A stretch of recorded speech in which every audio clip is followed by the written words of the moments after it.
3 days. That's how long Eve Reed had been hiding the handprints on her neck with silk scarves, and her cracked ribs with oversized blazers while navigating the cutthroat corporate world of Seoul. By now, you're probably wondering if I can actually pull off this entire series. Well, here's the thing. My lovely husband placed a bet that I won't be able to take this new channel to its first 1,000 subscribers. And honestly, I need your help to prove him wrong. So, if you're invested in Eve's story, if you want to see the Dragon of Seoul burn down an entire criminal empire for the woman in his arms, hit that subscribe button right now. And while you're at it, drop a hi for my husband in the comments with a smiling emoji. Let's show him what we're made of. Oh, and don't forget to like this video because every single one counts. 3 days of pretending the bruises didn't exist, that the threats whispered in dark parking garages were just background noise she could outlast. But tonight, in the cold silence of Kang Dae-hyun's executive office, with blood seeping through her white blouse and her vision tunneling to black, Eve's armor finally shattered. She collapsed mid-stride, her last conscious thought not of fear, but of bitter irony. The ghost had finally been seen. Dae-hyun didn't flinch when she fell. His hands, decorated with ink that told stories of violence and power, caught her before her knees hit the marble. For a man who built an empire on calculated distance, the way he cradled her against his chest was almost gentle. Almost. "Clear the floor," he said, his voice cutting through the stunned silence of his executive team, still lingering by the conference table. "Now." His CFO opened his mouth to protest. Dae-hyun's obsidian eyes flickered toward him once. The man left so fast he nearly tripped over his own briefcase. Within minutes, the 42nd floor of Beck Tower became a fortress. Dae-hyun carried Eve through the private elevator to his penthouse, the one space in Seoul where even his board of directors feared to tread. His personal physician, a woman who'd stitched up more knife wounds than surgical incisions, was already waiting. 3 cracked ribs, severe bruising around the throat, possible concussion. Dr. Yoon rattled off as she worked, her hands efficient and steady. She's been walking around like this for days. Whoever did this wanted her to suffer slowly. Dae-hyun stood at the floor-to-ceiling windows overlooking the Han River, his white shirt sleeves still rolled up, revealing the serpent tattoo coiling around his forearm. He said nothing, but his reflection in the glass told a different story. His jaw was set so tight it could crack diamonds. "I want names," Dae-hyun finally said, his voice so quiet it was almost a whisper. "Every single person who touched her." Dr. Yoon paused, meeting his eyes in the window's reflection. She'd known him for 15 years, had watched him transform from a street enforcer to the CEO who controlled half of Seoul's shipping industry. She'd never seen this look before. Dae-hyun, she needs rest, not revenge. He turned from the window, and the temperature in the room seemed to drop 10 degrees. "I didn't ask for medical advice, Dr. Yoon. I asked for names." The doctor pulled a small evidence bag from her kit. Inside was a business card, blood-stained and crumpled, that had fallen from Eve's blazer pocket. The logo was unmistakable. Kim Enterprises. The rival family that had been trying to muscle into Beck shipping routes for the past 2 years. Dae-hyun took the card, his tattooed fingers closing around it slowly, deliberately. He walked to the bedroom where Eve lay unconscious, her natural hair spread across his silk pillowcases like a dark halo, her bruised face finally peaceful in medicated sleep. He pulled a chair to her bedside and sat down, never taking his eyes off her. His phone buzzed. 13 messages from his board, 4 from his father. He ignored them all. "You should have come to me sooner," he said softly to her sleeping form. But I understand why you didn't. In a world where she'd learned to be twice as good just to be seen as half as worthy, asking for help must have felt like surrender. Daehyun knew that particular hell. He'd clawed his way from the streets to the penthouse by never showing weakness, never admitting he needed anyone. But Eve had shown him her broken ribs and bruised throat, had stumbled into his office bleeding and desperate, and somehow that made her the bravest person he'd ever met. His phone buzzed again. This time it was Dante, his head of security. We found the warehouse where they held her. Dante's voice was grim. You need to see this. I'm not leaving her. Boss, there are others. At least 15 women locked in shipping containers. This is bigger than... Daehyun's grip tightened on the phone. Eve hadn't just uncovered harassment. She'd found a human trafficking ring, and the Kim clan had tried to silence her for it. He looked at Eve's face, at the fingerprint bruises on her throat that matched the size of a man's hand, and something ancient and violent unfurled in his chest. Dante, I want a full security detail on this room. No one gets in except Dr. Yoon. And I want every single Kim clan associate's location, financials, and family tree on my desk in 1 hour. And then, Daehyun stood, rolling his shirt sleeves down over his tattoos, his face settling into the cold mask that made grown men confess their sins. Then we remind Seoul why they call me the Dragon. Eve woke to silk sheets and the smell of jasmine tea. For 3 blissful seconds, she forgot where she was. Then her ribs screamed, her throat burned, and memory crashed back like a tidal wave. The warehouse. The shipping manifests. Kim Jae-won's hand around her throat, his breath reeking of soju as he whispered exactly what they'd do to the American bitch who couldn't mind her own business. She bolted upright, gasping, and immediately regretted it. Pain exploded across her chest. Easy. The voice came from the shadows near the window. Deep, controlled, familiar. Kang Dae-hyun sat in a leather chair like it was a throne, still wearing yesterday's white shirt, now wrinkled. His eyes hadn't left her since she'd stirred. How long? Eve's voice came out raw, damaged. 36 hours. Dr. Yoon said you'd sleep longer, but you're stubborn. Something that might have been respect flickered across his face. You're in my penthouse. You're safe. Safe. The word felt foreign on her tongue. Eve looked down at herself, at the soft cotton pajamas someone had dressed her in, at the IV still taped to her inner arm. Vulnerability crawled up her spine like ice. The files, she managed. The women in the containers. Already recovered. 15 total. We have them in protected housing. Dae-hyun stood, moving to pour water from a crystal pitcher. He handed her the glass, careful not to touch her bruised wrist. Your evidence was thorough, almost obsessively so. Of course it was. Eve had learned early that being good wasn't enough. Being perfect barely earned her a seat at tables where mediocre men sprawled comfortably. The Kim clan? She asked. Dae-hyun's expression went cold. Being handled. Before Eve could press further, Dr. Yoon entered with fresh bandages and a knowing look.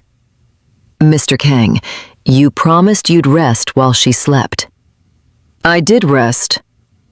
He hadn't moved from his post by the bed in 36 hours.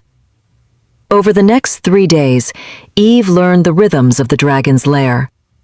Dr. Yoon came twice daily. Dante, Dae-hyun's head of security, checked the perimeter hourly. And Dae-hyun himself existed in her orbit like a dark star, always present, rarely speaking.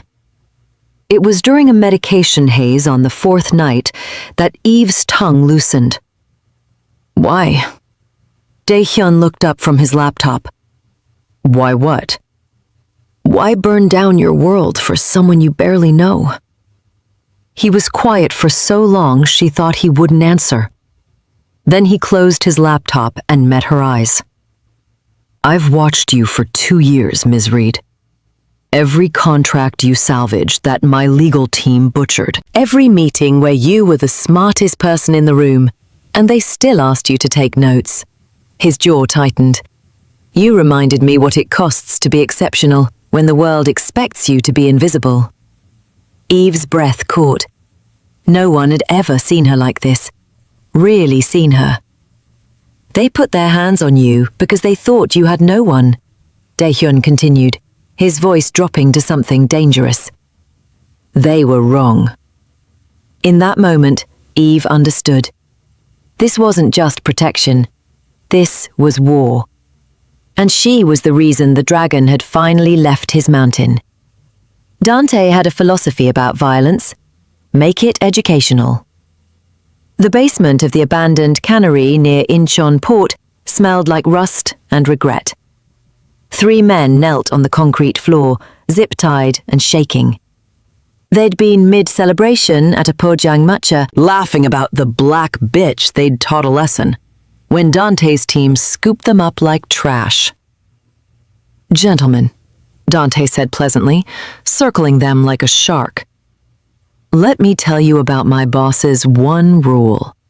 Just one. Don't touch what's his. We didn't know, the middle one started.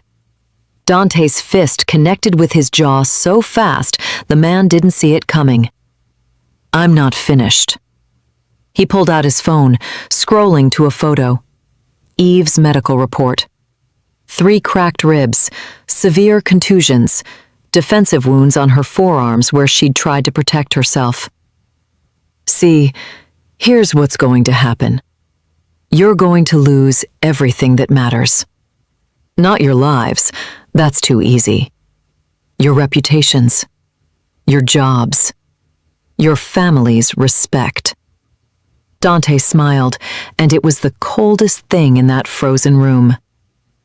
By sunrise, every business in Seoul will know what you did.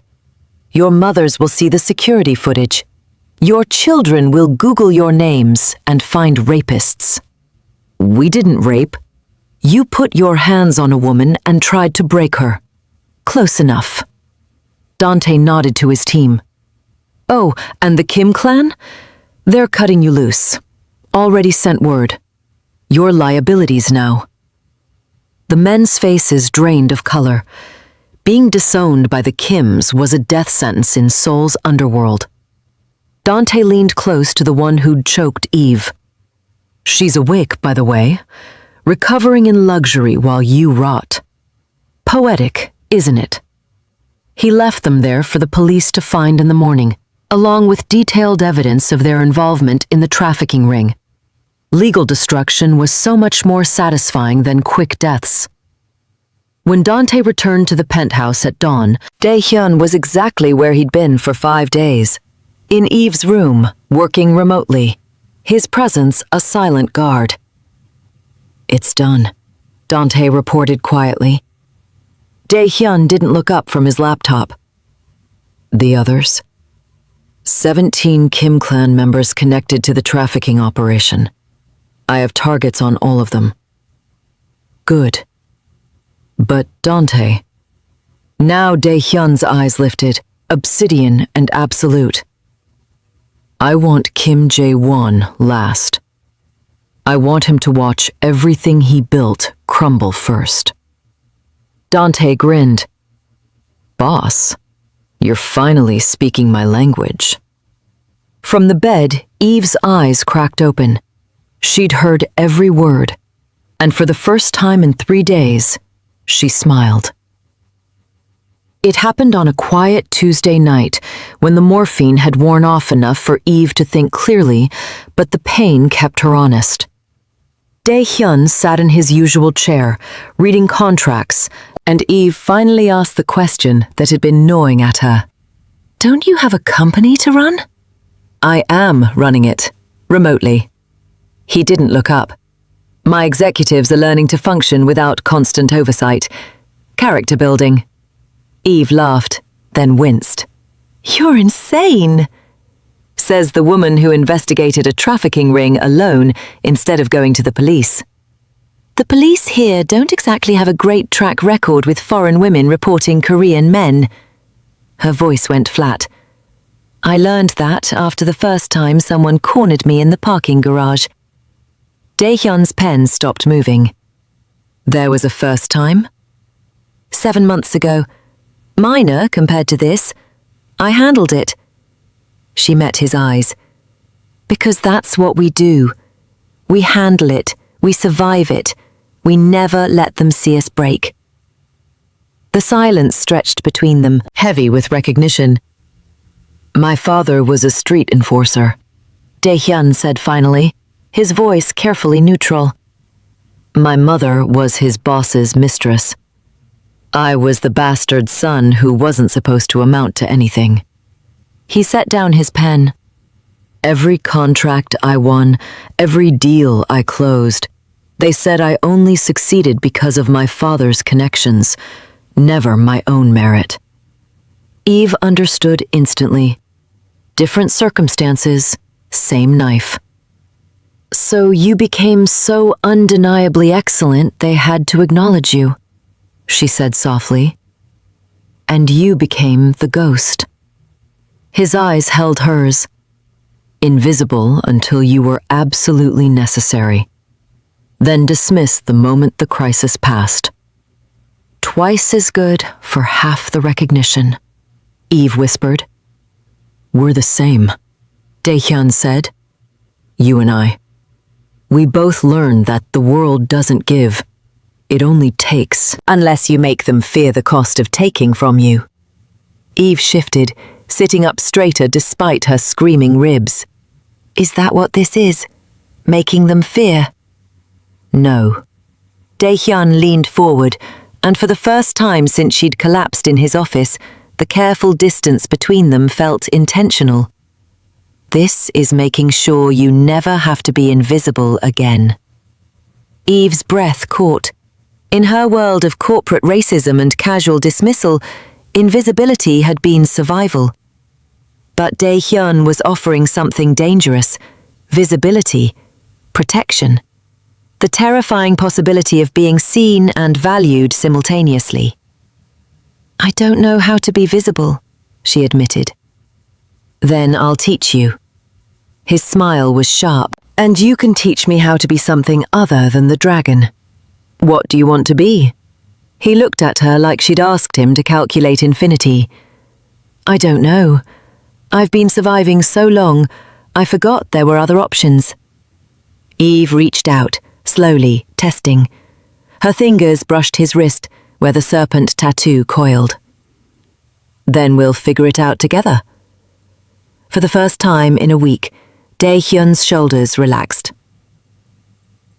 Dr. Yoon cleared Eve for light activity on day 12. Daehyun interpreted light activity as attending the annual Beck Corporation charity gala, with Eve on his arm and Dante's entire security team on high alert. "This is a terrible idea," Eve muttered, adjusting the midnight blue gown that hid her fading bruises. "It's a necessary one," Daehyun countered, fastening his cufflinks. "The Kim clan thinks you're still broken. We're going to correct that assumption." The ballroom of the Schiller Hotel glittered with Seoul's elite. Eve felt their stares like brands on her skin. The American lawyer who'd disappeared for 2 weeks, now appearing on the dragon's arm, wearing a gown that cost more than her annual salary. The whispers started immediately. Daehyun's hand settled on her lower back, possessive and grounding. "Breathe," he murmured. "You've faced worse than gossip." He was right. She had. They made it through exactly 47 minutes before it happened. Eve was standing near the champagne fountain when she saw him. Kim Jae-won, bold as brass, smiling that oil-slick smile as he approached. "Ms. Reed, I heard you were unwell. So glad to see you've recovered." Every instinct screamed, "Run," but Eve had spent 2 weeks watching the dragon operate. She'd learned. "Mr. Kim, I'm surprised you're still showing your face in public." Her voice came out steady, strong. "Given that 17 of your associates are currently in police custody." His smile faltered. Behind her, she felt Dae-hyun approach, a storm front in a Tom Ford suit. "Careful," Kim hissed.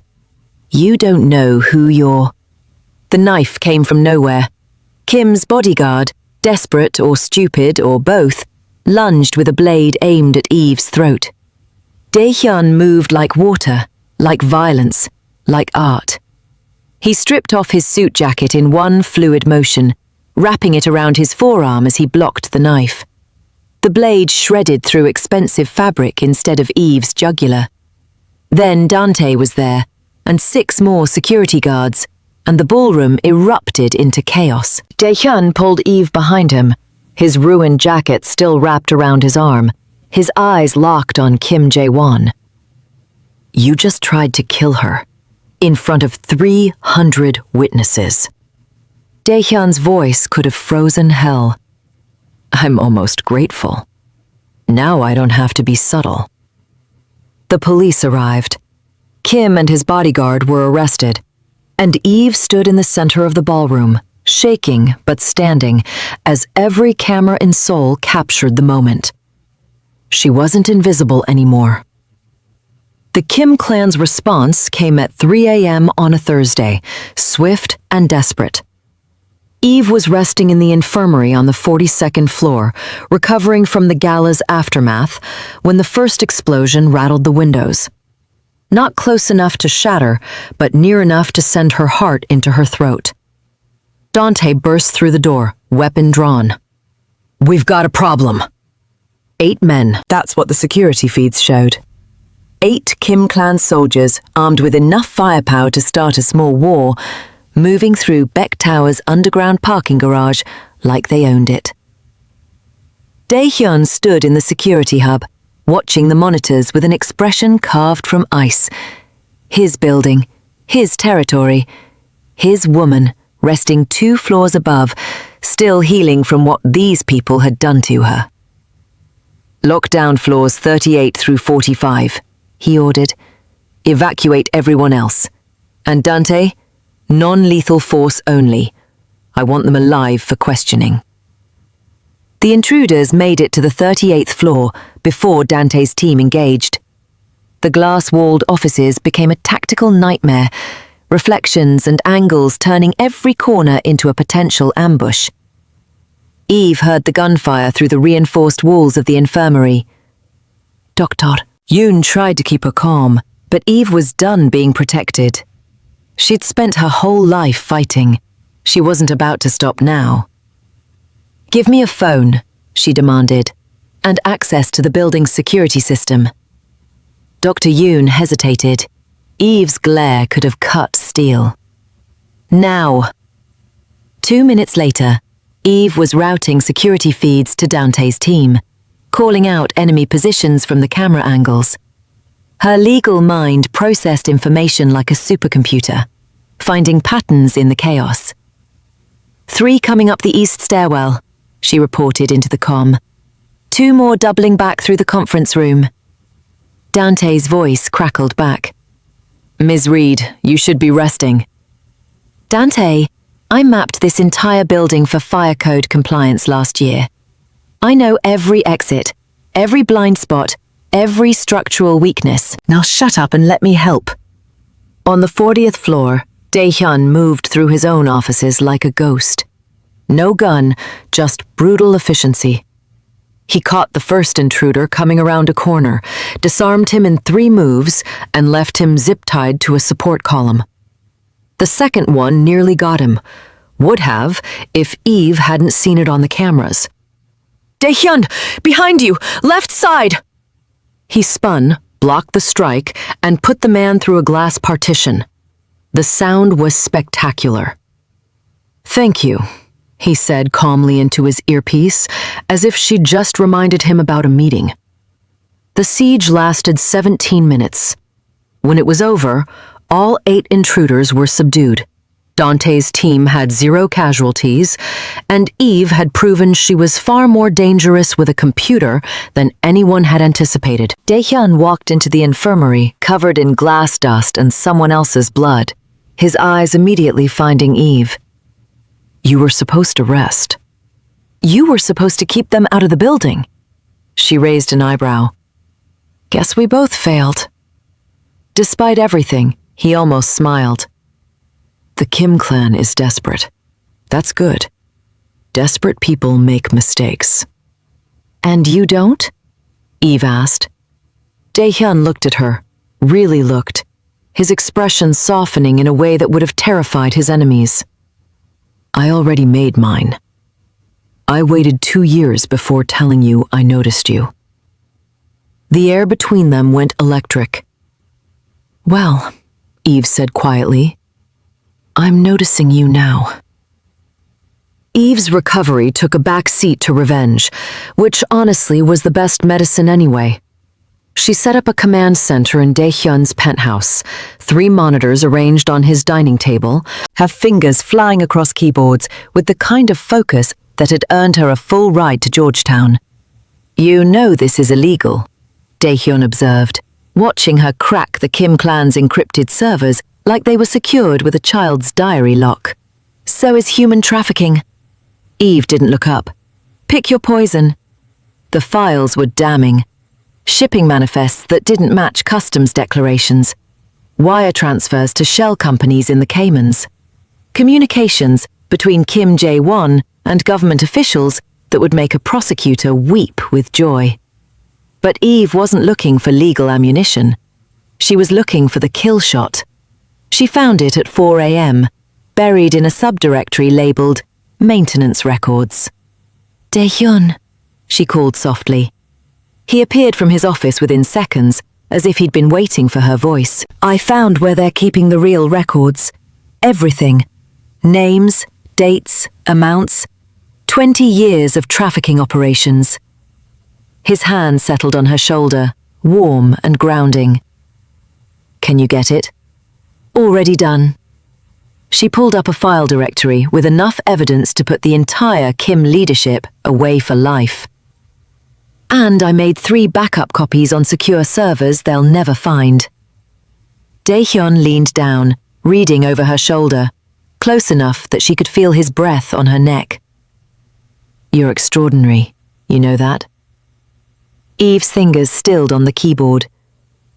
"I'm just doing what I'm good at." "No." His voice went soft. "You're doing what you're exceptional at. There's a difference." She turned in her chair to face him, and the distance between them was microscopic. "What happens after this? After we destroy them?" "That depends." Dae-hyun's eyes searched hers. "Do you go back to being the ghost, or do you stay visible?" Eve thought about her old office, her old life, the exhausting performance of being twice as good for half the credit. Then she thought about the past 2 weeks, working beside a man who saw her brilliance and demanded she weaponize it. "I think," she said slowly, "the ghost is retired." Something fierce and possessive flashed in Dae-hyun's eyes. "Good, because I'm about to offer you a promotion." "Oh?" "Director of Operations, full executive authority, equal seat at the table." He smiled, sharp and genuine. "And an office right next to mine." Eve laughed, the sound still rough from her damaged throat, but real. "Is this how you ask all your employees out?" "Only the ones who break into my office bleeding and turn my entire world upside down." She reached up, her fingers tracing the tattoo on his neck that she'd only glimpsed before. "Your world needed turning upside down." "I know." He caught her hand, pressing it against his chest, where his heart beat strong and steady. and you're going to help me burn down the rest of it." The files sat forgotten on the monitors, damning and complete. Tomorrow, they'd deliver them to every news outlet and prosecutor in Seoul. Tomorrow, the Kim clan would wake up to their empire crumbling. But tonight, in the quiet of the penthouse, Eve Reed stopped being invisible. And Kang Dae-hyun stopped being alone. The rain came down like judgment on the Incheon shipping docks. Dae-hyun stood at the entrance of Warehouse 7. Dante and 40 of his best men fanned out behind him. The Kim clan's last stronghold. Their final desperate stand. Inside, Kim Jae-won waited with whatever loyal soldiers remained. Maybe 30, maybe less. The rats had been abandoning the sinking ship ever since Eve's files hit the news. "Last chance," Dae-hyun called out, his voice carrying over the rain. "Walk away now, and you live to see trial."